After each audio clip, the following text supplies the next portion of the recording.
Hi, I'm Phil Harris and I'm the writer of Resting Peace.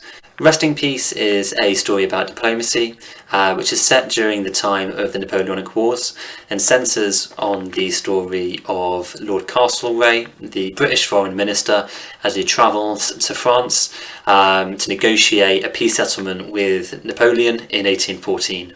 What initially attracted me to this particular subject matter was the story of Lord Castlereagh himself. He's a really fascinating historical character who's been largely forgotten these days, but was probably the biggest mover and shaker in Europe at the time. He was despised in his own country, yet was instrumental in bringing the world back to peaceful habits, in his own words. On the one hand, he was a mild-mannered, shy and reserved man, and on the other hand, he would have been a uniquely masterful negotiator and diplomat. He had a strong sense of purpose and what he felt was the right course for Europe, but he's remembered as being a sort of coldly pragmatic practitioner of realpolitik. The story that you'll hear in this radio play is just a small part of Castlereagh's story, focusing on the way in which he helped to bring the Napoleonic War to an end.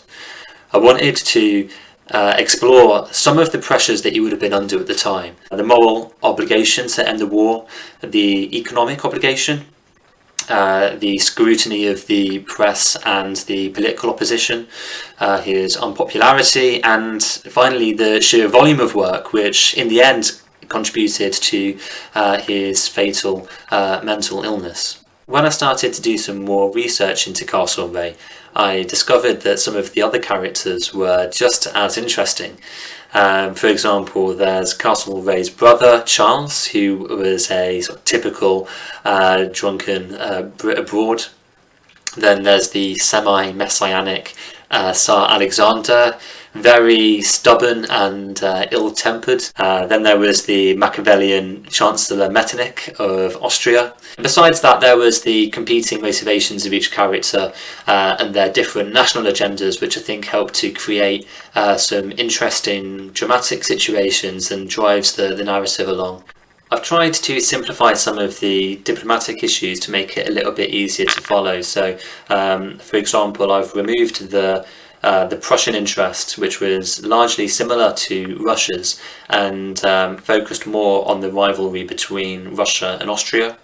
I've used a little bit of artistic license and imagination to bring the characters and the scenes to life, but the play largely reflects what happened in real life, or at least the essence of what happened in real life. I'd like to say thank you to Towson Audio for producing it, and I hope you enjoy listening to it.